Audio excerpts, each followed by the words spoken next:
Alright, Shalom. First and foremost, I want to give all praises, honor, and glory unto the Heavenly Father and His only begotten Son, Yahweh, Ba'ashem El-Shai, Ba'ashem Rachak Kodash. The bonus be unto the apostles and others that great millstone who rule well and taught us His 100% truth. Much peace and blessings be unto you, hopeful. Elect that the Pashnat, this word of thought, truth, and sincerity to all you Akim say Shalom. I'm the Akira. I'm so lucky about that. From the servants of Yahweh Yahushai camp, coming up the quick lesson out the Spirit. Basically going to the thing I was meditating on, which is being thankful, for being on this side. In other words, being thankful to the Lord Yahweh Shai that we're on this side, suffering this hell, man. Only receive the positive very soon. And like the other high priest Yaakov, when he was on the scene, said, we have to receive the negative to receive the we have to experience the negative to receive the positive. So lucky about that. We have to experience the negative to receive the positive. Basically, in other words, what the Yakim always say, basically going through the evil to receive the good. I wish that's the way the Lord intended it to be, because here it is. The Lord deals with the balance here, man. In the book of Proverbs, 11th chapter, verse 1. I'm gonna start off with that. The book of Proverbs, 11th chapter, verse 1. Bear with me, it's like my stuttering in the background, noises in the background, but it reads, a false balance is abomination to the Lord. Hey, so the Lord's not going to give His chosen nation, all right, starting off with the elect, or His chosen remnant, the best of the best off the bat. Hell no, man. All right, because it's an unjust balance. All right, we have to receive the worst affliction. All right, starting off with the elect to receive the best of the best, starting off with the elect. So it reads, a false balance is abomination to the Lord, but a just weight is His delight. That's how the Lord is, man. All right, He has a just will and everything. All right. He's just and good and evil. It's in this book of Isaiah, the 45th chapter, verse 17. If I'm not mistaken, even proves a point that as Lord do I create the evil and the good. As Lord do all these things. Roughly quoting him right there. So the Lord's in control of all these things, and He has a just balance. And so we have to receive the negative we have to experience the negative to receive the positive. And that yellows out second into the 7th chapter. But first of all, I'm going to bring out the book of Psalms 105th chapter, verse 1. Oh, give thanks unto the Lord, call upon His name, make known His deeds among the people. Be thankful that you were created. All right, man. I'm meditating on this, the fact that the Lord created us, all right, the nation of Israel, before the kingdom happens, and understand in the kingdom, there's gonna be new Israelite spirits. Be thankful that the Lord created you on this side early, man. Especially if you're an Israelite with this truth, all right, and Lord, we're with those men that we're part of the elect. So, man. That's extreme recognition from the Lord, man. That He created you, all right? You, the individual, all right? He knows who you are, man. All right, and that's a terrible, man. That's not a terrible thing, but that's a beautiful and terrible thing, actually. And the scriptures even say how, in the book of Psalms, the 14th chapter, how the Lord looks upon man. Like from an eagle-eyed view, all right, an eagle's eye view. A satellite view. You look at the satellite images on Google Maps or whatnot. You see how you look down upon everything. That's how the Lord sees us, man.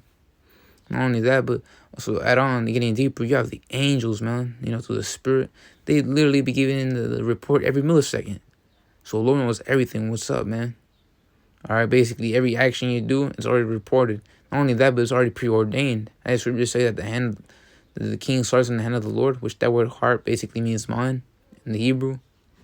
Hey, so these things, it is beautiful. You got to be thankful that we're on this side suffering this hell. Or understanding that there's a reward after this thing. And didn't the Apostle Paul say, I'm roughly quoting you here, we're partakers of Yahweh Shai, so like we're partakers of Yahweh Shai suffering. And if we're partakers of Yahweh Shai suffering, we're also partakers of the inheritance, Which actually I'm going to get our precept to that. And that's in the book of... we're basically going into how we're joint heirs with Yahweh Shai. And Yahweh Shai is... which that word heir basically means successor. All right, a person that receives inheritance. Yahweh Shai being the only begotten, being the firstborn of all the nation of Israel. He is basically the king of the universe. He will receive the whole universe. And we'll be under Him. We're also going to receive things, in the kingdom. He's going to be the king of the universe, and we'll be kings under Him too. All right, that's why in Revelation, I forget what chapter it was in, but other chapters as well, basically going into how, like in like the epistles of the apostles is written, how we're kings and priests. And as well, that's a beautiful theme right there. So this is the book of Romans, the 8th chapter, verse 17. And the children then heirs, which that word here in the, look it up, it's a successor, a person legally entitled to the property or rank of another on that person's death. Hey, so Lord, were those men that will be legally entitled to the property or rank of something great, man. You know, not of a person's death, because Yahweh Shimon Shai is immortal, man. He's everlasting. He has no beginning nor end. The scriptures say. You know, so basically, we just basically be entitled to the property of rank given unto us by Yahweh Shemel Shai. As a matter of fact, the scriptures do say, after the scriptures say that it is the Father's good pleasure to give us a kingdom roughly perfect, and right there, which I'm gonna get out as well. But a reason of children, then heirs of Yahweh, and joint heirs with the anointed. And you see, the anointed Yahweh Shai, which that word Christ in the NT basically goes back to the Greek word Christos, which that word Christos basically means anointed, which anointed in the Hebrew is Mashiach, all right, which it also means Messiah, and Yahweh Shai is a Messiah. So basically, when one says and joint heirs with Yahweh Shai, so be that we suffer with them, that we may also be glorified together. So that sums up the whole point right there. They meant to suffer to be glorified together, man. All right, look at Yahweh Shai. He suffered the worst death in existence. All right, look at Emmett Till, man. Emmett Till basically got whipped down, but here and there, he had a couple of scratches. You know, his face got bloated and whatnot. Yahweh Shai suffered worse, man. All right, Yahweh Shai suffered the worst death ever. You know, when he got tortured, it was worse than Emmett Till, period, man. All right, in the book of Isaiah, the 52nd chapter, if I'm mistaken, it's around the 18th verse, if I'm mistaken, it says, you know, as many as were studied at thee, his visage was more marred than any other, than the sons of men. Roughly paraphrasing right there, his visage was more marred. Hey, so just like that, you know, we're also living Yahweh Shai's life. You know, suffering as well. Hey, and I can have to get put to death here and there. You know, being martyred for this thing, like in the ancient world. Or yeah, Stephen. You know, all this suffering we go through is all for something, man. All right, it ain't all for nothing. It's all for something. If I didn't bring out the point, I brought out, you know, I'd like to mention that Yahweh is not forgetful of our works, man. As the scripture said, Yahweh is not righteous to forget our works, so he knows what's up, he knows everything. And also, I'm going to end it off in the book of 1 John, the 3rd chapter, verse 1. And it reads, behold, what manner of love the Father hath bestowed upon us. What manner of love? All right, that word love in the Greek. All right, goes back to the Greek word agape or agape. I'm not sure. I'm playing. Strong's G26, agape. Agape. All right, so that Greek word love is agape in the Greek, and basically means affection, goodwill, love, benevolence, brotherly love. Hey, so the Lord has enough, man. That's why we always bring out the point that we have an intimate relationship with Yahweh Shemel Shai. Although we don't deal with this directly, but through Yahweh Shai, hey, man, the Lord has an affection for us, man. All right, he loves Israel, but he has an elect, so he loves the elect more. All right, Yahweh Shai ultimately more. But just like how Yahweh loves Yahweh Shai, Yahweh loves his elect, you know.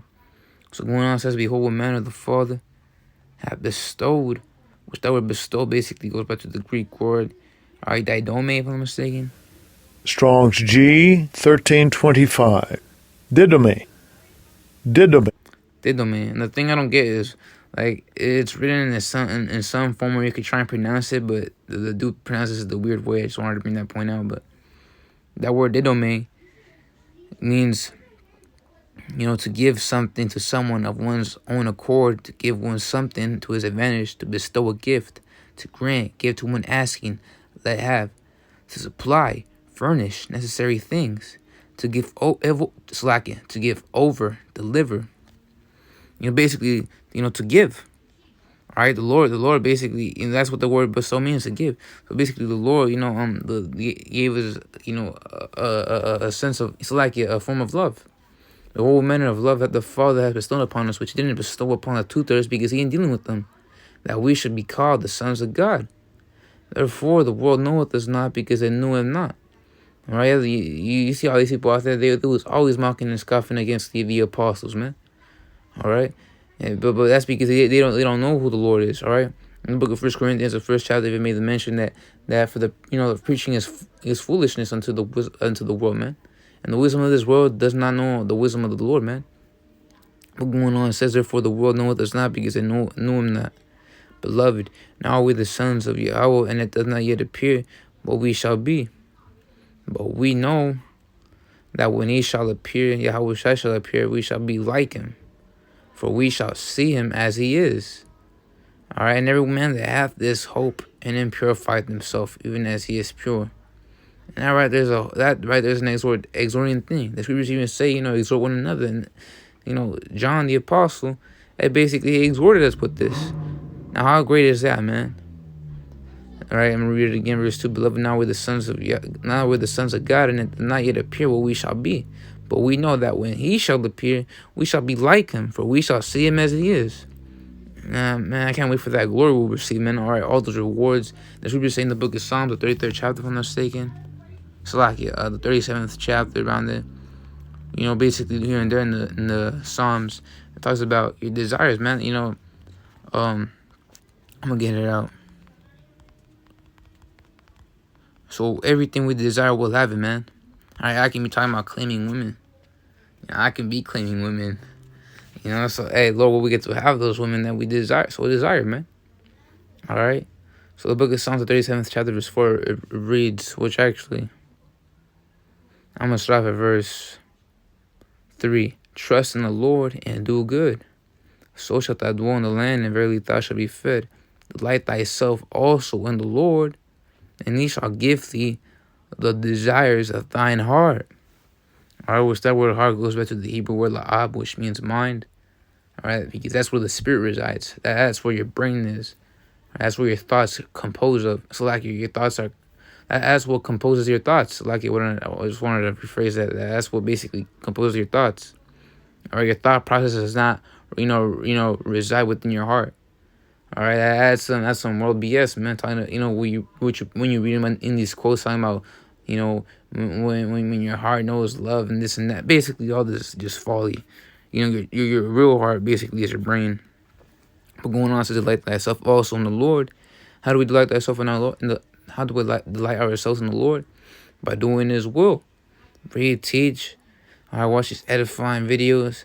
I continue to endure hardness as a good soldier. Enduring temptation. Basically overcoming these trials, these tests that we have to face on a daily life to life, man. And then very soon, Lord, will those men that when Yahweh shall crack down that sky and deliver His elect, which we don't even know how it's gonna be, because you watch the apostles, the other apostles get into it. It's like the other apostles going into the what was it again? Yeah, the chariot video that they was meditating on that one time a while back. They mentioned that it could just either on mini chariots or just on one big ship, on the Yahweh Shai ship. All right, so whether either way, when we get delivered and we get brought over to our land, hey man, it's gonna be a beautiful thing. I can be talking about fleet of chariots. I can be talking about being perfected. Perfected is the ultimate gift we so desire, because the perfection will be righteous and righteous forevermore, not sinless anymore. So we won't go off anymore.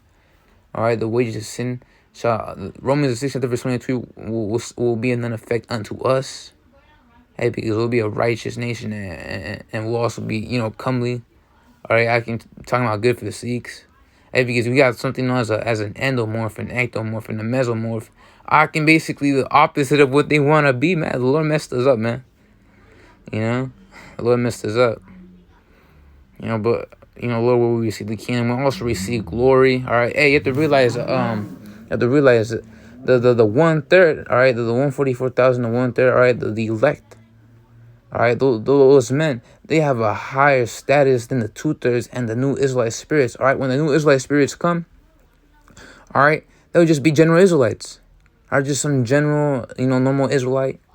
They'll have no type of recognition on them, because they didn't suffer. All right, but not even the 2/3 suffer, because they're partakers of this world too, man.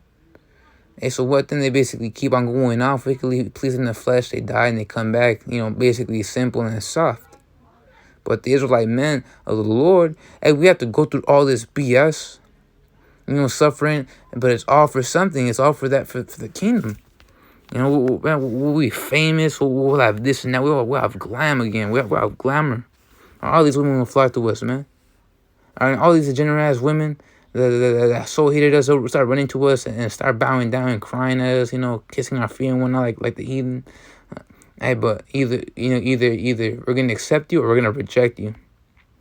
All right, because that's just how it is. This time we'll be on top. I don't want with us over those men. So enough of my rambling. I'm gonna end it off in the book of 2 Ezra, the 7th chapter,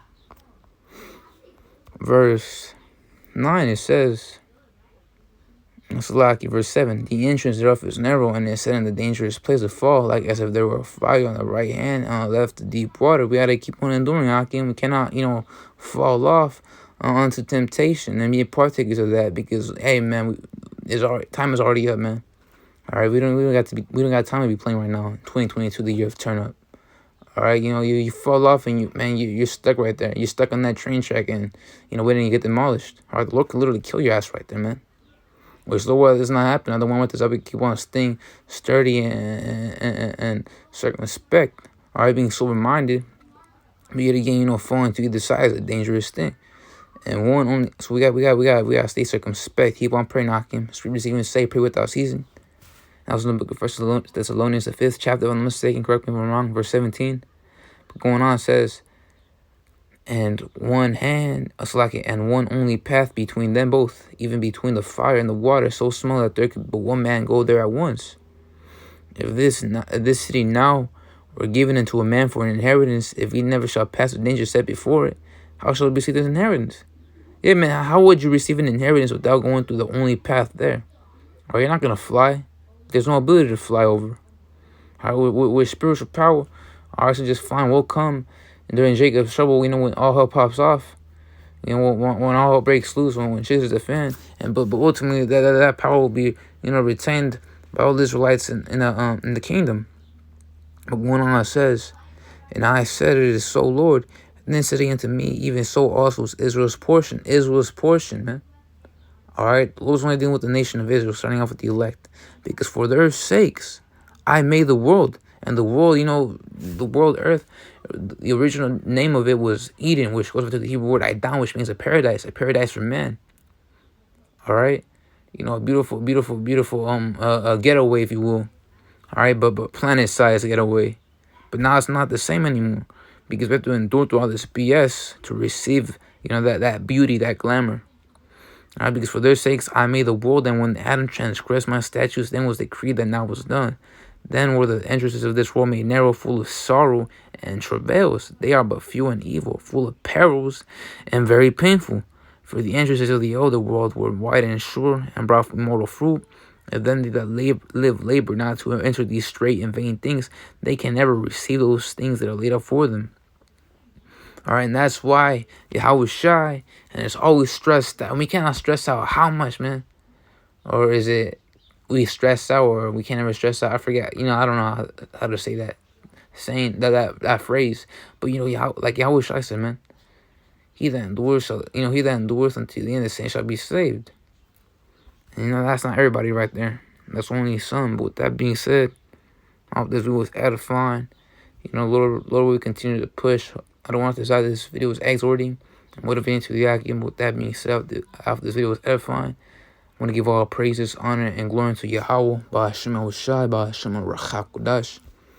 Double honors be unto the apostles and elders at Great Moonstone who rule well and taught us this 100% truth. Much peace and blessings be unto you. Hopefully, you'll like that to push out this word of thought, truth, and sincerity to all you Akim.